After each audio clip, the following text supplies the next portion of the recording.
नमस्कार दोस्तों, आज से हम लोग नया चैप्टर स्टार्ट कर रहे हैं एल्डिहाइड कीटोन एवं कार्बोक्सिलिक अम्ल। इस वीडियो में हम लोग इन तीनों का परिचय लेंगे, एल्डिहाइड और कीटोन का वर्गीकरण देखेंगे और इसे बनाने की कुछ विधियों के बारे में सीखेंगे। तो चलिए शुरू करते हैं। इसको इस बात से शुरू करते हैं। देखिए, दो स्थितियां हो सकती हैं कार्बनिक यौगिकों की। पहली स्थिति में कार्बन और ऑक्सीजन के बीच में सिंगल बॉन्ड हो, कार्बन और ऑक्सीजन के बीच में सिंगल बॉन्ड हो। और दूसरी स्थिति ये हो सकती है कि कार्बन और ऑक्सीजन के बीच में डबल बॉन्ड हो। यदि कार्बन और ऑक्सीजन के बीच में सिंगल बॉन्ड है, कार्बन के बाकी तीन बॉन्ड पर कौन लगा है इससे हमें मतलब ही नहीं है। अगर कार्बन और ऑक्सीजन के बीच में सिंगल बॉन्ड है, यानी कि ऑक्सीजन का दूसरा बॉन्ड कोई और संतुलित कर रहा है। अब इसकी भी दो स्थितियां हो सकती हैं। पहली स्थिति में कार्बन और ऑक्सीजन के बीच में सिंगल बॉन्ड है और इस ऑक्सीजन के दूसरे बॉन्ड पर हाइड्रोजन लगा है। यदि ऑक्सीजन के दूसरे बॉन्ड पर हाइड्रोजन लगा है तो ये जो यौगिक होगा वो यौगिक एल्कोहल होगा। और यदि कार्बन और ऑक्सीजन के बीच में सिंगल बॉन्ड है और ऑक्सीजन के दूसरे बॉन्ड पर जो लगा है वो आर है, आर मतलब एल्किल समूह। एल्किल समूह क्या होता है?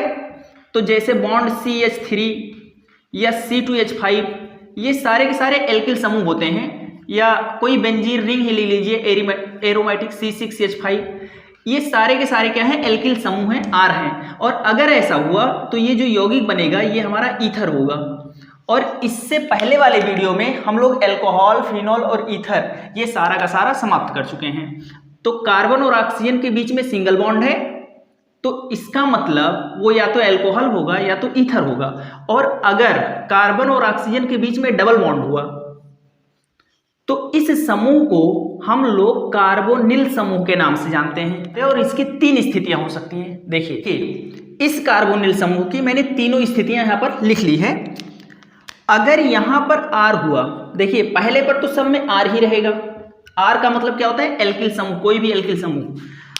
अब दूसरे स्थान पर यहां पर अगर H हो गया तो ये जो यौगिक बन जाएगा वो एल्डिहाइड होगा।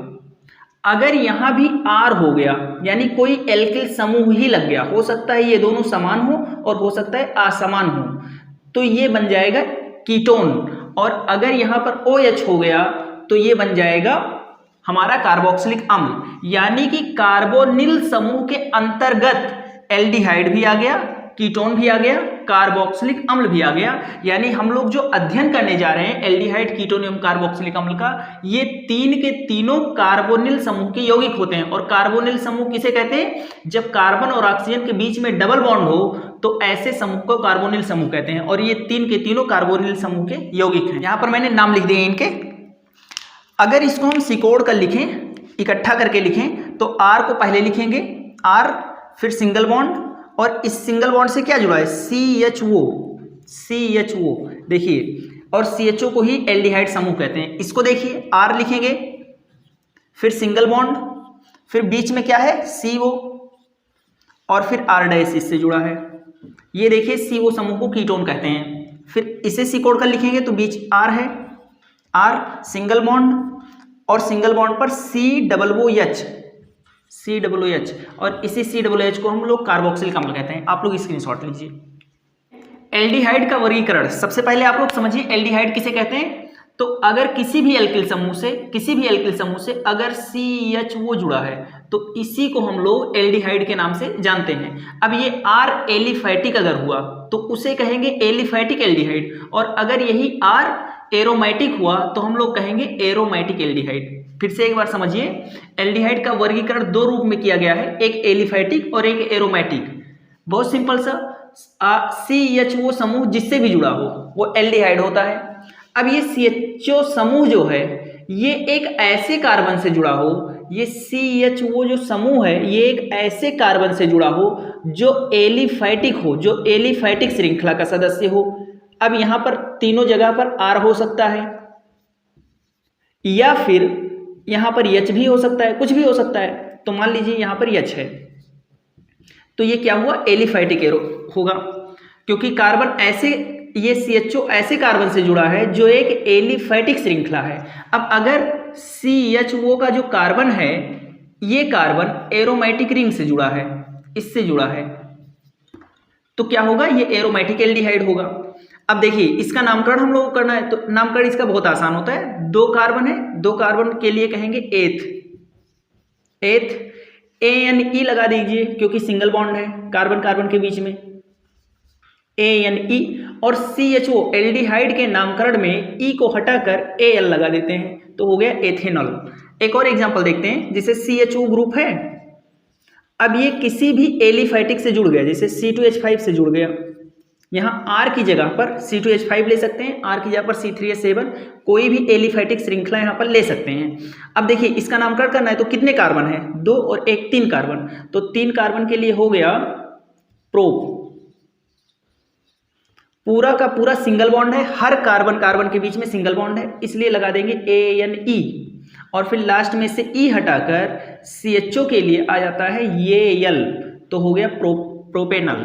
ठीक है, और इधर देख लेते हैं, हम इसको देख लेते हैं, तो CHO बेंजीन से जुड़ गया सीधे सीधे, तो ये हो गया एरोमेटिक, क्योंकि CHO एक ऐसे कार्बन से जुड़ा है, एक ऐसे कार्बन से जुड़ा है जो कि एक एरोमेटिक श्रृंखला का कार्बन है, तो ये हमारा एरोमेटिक एल्डिहाइड होगा। और इसका नाम क्या होगा, इसका नाम होगा बेंजल्डिहाइड, इसका नाम होगा बेंजल्डिहाइड। देखिए अगर आपके सामने एक श्रृंखला बनाए CHO, इससे जुड़ा है पहले CH2 और इसके बाद जुड़ा है एक बेंजीन समूह, क्या ये एरोमेटिक होगा, क्या ये एरोमेटिक होगा? तो ये बिल्कुल भी एरोमेटिक नहीं होगा, क्योंकि कार्बन जिस ये CHO का कार्बन जिस कार्बन से जुड़ा है, ये कार्बन एरोमेटिक श्रृंखला का सदस्य नहीं है, इसलिए ये एल्डिहाइड नहीं होगा। और इसको देखिए, जैसे CHO समूह से कोई भी श्रृंखला एरोमेटिक जुड़ जाए तो ये क्या हो जाता है, ये होता है एरोमेटिक श्रृंखला। अब यहाँ पर मान लीजिए OH है, तो इसका नामकरण आप लोग कर सकते हैं, यहाँ पर नंबरिंग करेंगे 1 2 3 4 5 6, 2 पर क्या लगा है हाइड्रोक्सी, 2 पर हाइड्रोक्सी, और इस इतने को बेंजल्डिहाइड कहते हैं, तो बेंजल्डिहाइड, इसी को सैलिसिलएल्डिहाइड भी कहते हैं।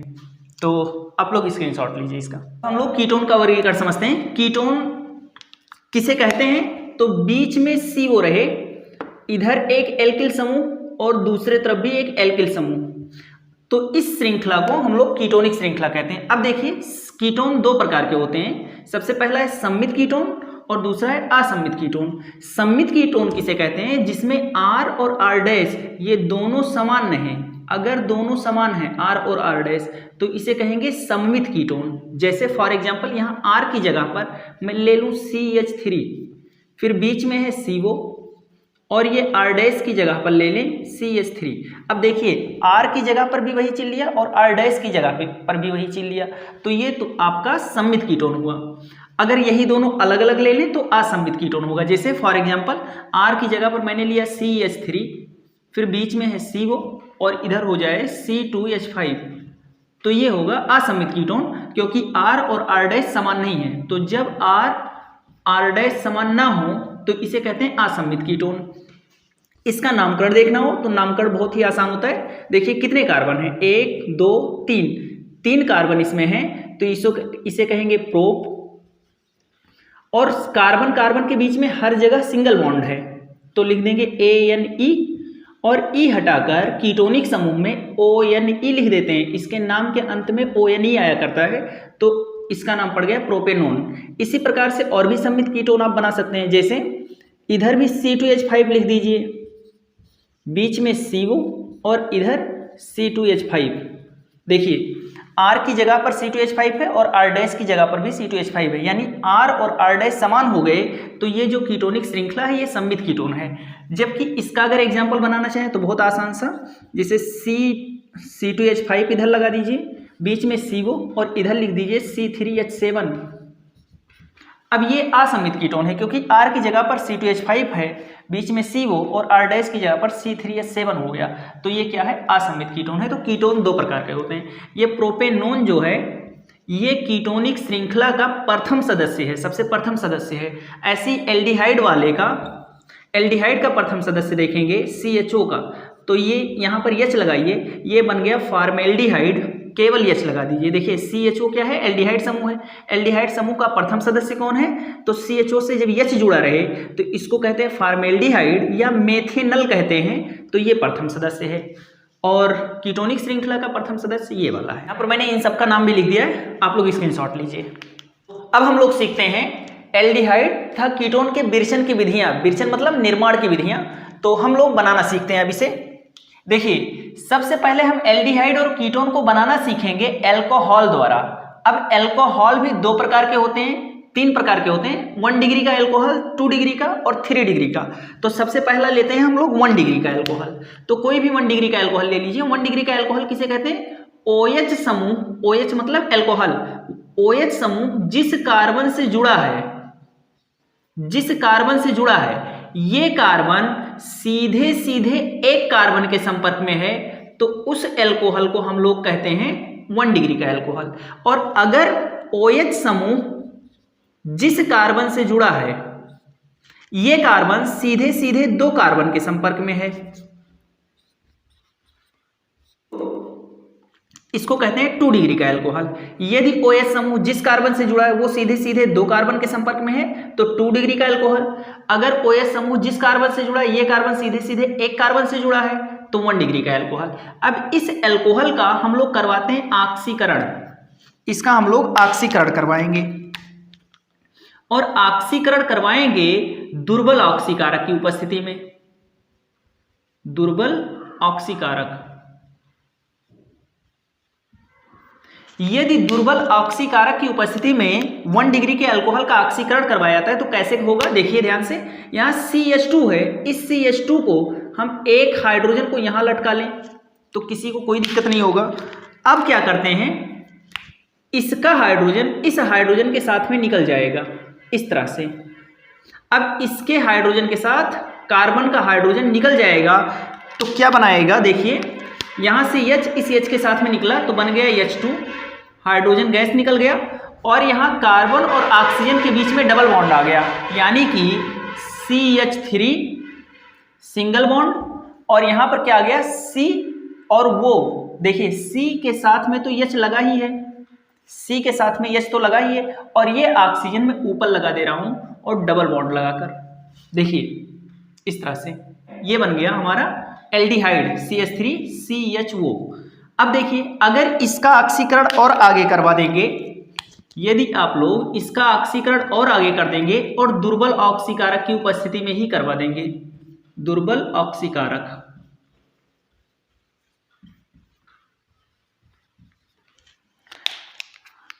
तो ये जो ऑक्सीजन आपकी बार जुड़ेगा वो इस C और H के बीच में जाकर लग जाएगा इस तरह से। CH3 C डबल बॉन्ड वो ऊपर लगा ही है और इस कार्बन और हाइड्रोजन के बीच में एक ऑक्सीजन और आ गया। देखिए CH3 सिंगल बॉन्ड से C जुड़ा है, C से डबल बॉन्ड वो ऊपर जुड़ा है और ये ऑक्सीजन C और H के बीच में जाकर फिट हो गया। अब ये बन गया आपका कार्बोक्सिलिक अम्ल। यह है, ये तो एल्डिहाइड था हमारा। एक बार फिर से समझिए कैसे बना। देखिए ये 1 डिग्री का अल्कोहल मैंने लिया, 1 डिग्री अल्कोहल को जब दुर्बल ऑक्सीकारक की उपस्थिति में ऑक्सीकृत करवाते हैं तो कार्बन का हाइड्रोजन और इस OH का हाइड्रोजन दोनों एक साथ निकल जाते हैं और फिर क्या बनेगा, देखिए ये H निकल गया H2 और CH3 फिर C और इस C से जो ये वाला H था इसको मैंने बॉन्ड लगाकर दूर कर दिया और ऑक्सीजन और कार्बन के बीच में सिंगल बॉन्ड था, अब डबल बॉन्ड हो गया। क्यों? क्योंकि ये चला गया, ये चला गया, तो इन दोनों की जिंदगी खराब हुई और इन दोनों ने अपना डबल बॉन्ड बना लिया। और अगर इसी रिएक्शन को आप लोग करवाएंगे प्रबल ऑक्सीकारक की उपस्थिति में, यहां पर अगर आप लोग लेंगे प्रबल ऑक्सीकारक, तो प्रबल ऑक्सीकारक लेने से हमारा अल्कोहल सीधे सीधे कार्बोक्सिलिक अम्ल देगा और दुर्बल ऑक्सीकारक लेंगे तो इस तरह से देगा। जबकि अगर हम लोग ऑक्सीकरण करवाएं किसका, 2 डिग्री के अल्कोहल का, और चाहे दुर्बल लीजिए चाहे प्रबल, कोई भी ऑक्सीकारक ले लीजिए, तो इस स्थिति में क्या होगा, हमारे कार्बन के पास में जो हाइड्रोजन है ये हाइड्रोजन इस H को लेकर निकलेगा H2 और बन जाएगा CH3, फिर बीच में क्या बचा CO, देखिए CH3 C के साथ में वो बचा CO और फिर CH3 इससे जुड़ा है, तो ये हमें कीटोन प्राप्त हो गया। सिंपल लैंग्वेज में 1 डिग्री के अल्कोहल का ऑक्सीकरण करवाएंगे तो एल्डिहाइड बनेगा और कार्बोक्सिलिक अम्ल भी बन सकता है, जबकि 2 डिग्री के अल्कोहल का ऑक्सीकरण करवाने से हमें कीटोन प्राप्त होता है। अगर हम 3 डिग्री का करवाना चाहें, 3 डिग्री का, तो 3 डिग्री का देख लीजिए आप लोग, CH3 CH3 CH3 OH। अब ये 3 डिग्री का अल्कोहल है। अब इस 3 डिग्री के अल्कोहल का अगर आप ऑक्सीकरण करवाना चाहें तो ऑक्सीकरण में होता क्या है, ऑक्सीजन का जो हाइड्रोजन है, यही हाइड्रोजन निकलता है। अब ये निकलता था तो किसके हाइड्रोजन के साथ, ये हाइड्रोजन निकलता था इस कार्बन के हाइड्रोजन के साथ, और इस कार्बन के पास तो कोई हाइड्रोजन है ही नहीं, इसीलिए 3 डिग्री के अल्कोहल का ऑक्सीकरण होता ही नहीं है। क्योंकि OH का अगर हाइड्रोजन निकलेगा तो किस हाइड्रोजन के साथ में निकलेगा, OH समूह जिस कार्बन से जुड़ा है, इस कार्बन के पास तो हाइड्रोजन है ही नहीं। जब इस कार्बन के पास, OH समूह जिस कार्बन से जुड़ा है, इस कार्बन के पास हाइड्रोजन रहेगा तो उसी हाइड्रोजन को लेकर हमारा हाइड्रोजन ये वाला निकलता था और फिर डबल बॉन्ड बन जाया करता था। देखिए यहाँ पर 1 डिग्री के अल्कोहल के साथ में OH समूह जिस कार्बन से जुड़ा है, उस कार्बन के पास हाइड्रोजन था, तो इस हाइड्रोजन के साथ ये वाला निकल गया और डबल बॉन्ड बना लिया था ऑक्सीजन। लेकिन यहाँ पर 3 डिग्री के अल्कोहल में हमारा OH जिस कार्बन से जुड़ा रहता है, इस कार्बन के पास अपना कोई हाइड्रोजन है ही नहीं, तो इसलिए 3 डिग्री के अल्कोहल का ऑक्सीकरण नहीं होता। PCC ये है दुर्बल ऑक्सीकारक, ये है दुर्बल ऑक्सीकारक। जैसे यहाँ पर मैंने दुर्बल ऑक्सीकारक लिया, जब आप दुर्बल ऑक्सीकारक लेंगे तो अल्कोहल पहले एल्डिहाइड बनेगा और एल्डिहाइड से फिर कार्बोक्सिलिक अम्ल बनेगा। लेकिन प्रबल ऑक्सीकारक अगर लेंगे तो ये सीधे इससे बन जाएगा। तो दुर्बल ऑक्सीकारक का एग्जाम्पल क्या है, तो एग्जाम्पल है PCC, पिरीडीनियम क्लोरोक्रोमेट। और अगर आप लोग ये लेंगे तो ये है प्रबल ऑक्सीकारक, प्रबल ऑक्सीकारक की जगह पर KMnO4 और H+ आयन मतलब अम्ल की उपस्थिति में लेंगे तो ये प्रबल ऑक्सीकारक की तरह काम करेगा। अब आप लोग स्क्रीनशॉट लीजिए। अगला रिएक्शन हम लोग देखते हैं एल्डिहाइड और कीटोन बनाने के लिए वसा अम्लों से। अब वसा अम्लों से किस तरह से बनाते हैं, ये बहुत ही आसान रिएक्शन है। इसको देखिए, अगर आपने रिएक्शन में समान वसा अम्ल ले लिया, जैसे CH3COOH लिया और एक अलग ले लिया जैसे HCOOH। अब ये है एसिटेल्डिहाइड और ये है फॉर्मेल्डिहाइड। अब अलग अलग ले लिए तो ये रिएक्शन किसी और तरीके से करेगा। लेकिन अगर समान रूप से ले लिए, जैसे CH3COOH के साथ में CH3COOH ही ले लिए, तो ये किसी और तरीके से रिएक्शन करेगा। देखिए कैसे होगा रिएक्शन, तो आपको समझाने के लिए मैं यहाँ लिखता हूँ। CH3COOH को मैं ऐसे लिख लेता हूँ इस तरह से, और इसको लिख लेते हैं HC डबल बॉन्ड O और फिर OH, इस तरह से लिख लिए। अब देखिए ये कैसे रिएक्शन करेगा, तो यहाँ से H निकलेगा, यहाँ से OH निकलेगा, इस तरह से। सेम टू सेम इस वाले रिएक्शन में भी इसी तरह से कर लेंगे। देखिए यहाँ पर मैंने समान अणुओं को ले लिया है, तो समान अणुओं को मैं लिख लेता हूँ CH3COOH और इसको लिख लेता हूँ बॉन्ड के रूप में CH3। ये केवल समझाने के लिए इतना सब कर रहे हैं, OH। अब देखिए कैसे रिएक्शन करेंगे, जिस तरह से इसमें कर रहे हैं, यहाँ से H और यहाँ से OH ऐसे निकल जाएगा। और क्या होगा, यहाँ से O2 निकलेगा, यहाँ से क्या निकलेगा, CO2 निकलेगा। अब देखिए इसको मिलाकर लिखते हैं हम लोग। यहाँ से कार्बन डाइऑक्साइड निकला CO2, यहाँ पर OH और H मिलकर बन गए H2O। और देखिए CH3 से क्या जुड़ा है, तो CHO, ये बन गया आपका एल्डिहाइड। देखिए CH3 से क्या जुड़ेगा, CHO, क्योंकि यहाँ से बॉन्ड टूटा है तो ये जाकर ऐसे घूमकर CH3 से लग गया, तो इस तरह से हो गया रिएक्शन। इसमें देखिए सेम टू सेम वही चीज हुआ है, OH के साथ में H निकला तो बन गया H2O प्लस, यहाँ से CO2 निकल गया कार्बन डाइऑक्साइड प्लस, और यहाँ से CH3 है, यहाँ पर CH3 है, फिर यहाँ पर ये वाला बॉन्ड टूटा है तो ये बॉन्ड जाकर इससे लग जाएगा और बन जाएगा सिंगल बॉन्ड पर क्या होगा, CO, फिर यहाँ से जुड़ा है CH3 और आपका यहाँ पर एल्डिहाइड बना, यहाँ पर कीटोन बना।